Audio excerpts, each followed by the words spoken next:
Ladies and gentlemen, our next session is a Nobel Perspective session on sustainability. First point, the notion that you need, that prices are very important for giving signals about scarcity. Scarcity, there's a limited space, you might see the carving space up there, and therefore you need to price that. You need to price people's impact, use of that carbon space. I think most economists would agree with that.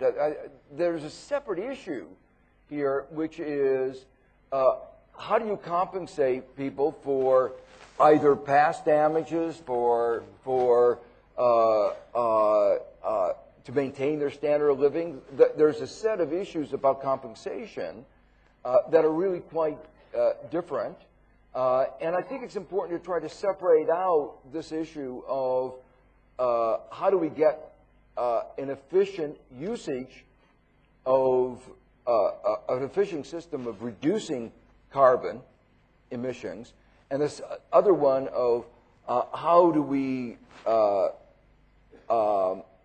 compensate people for the changes that are the changes that are going on.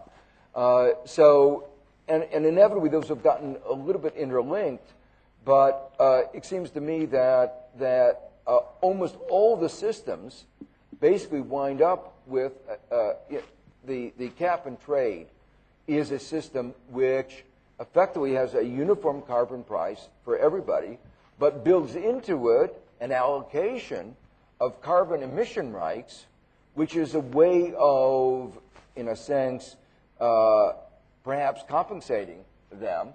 The problem with the cap and trade system is it brings out in the open the difficulties of allocating those emission rights. So the only just system that most people would agree on is equal emission rights per capita. And I would support that. Right. That's a minimal one, because in fact any system of social justice would say you should give more emission rights to those who are poor. But you take even equal emission rights.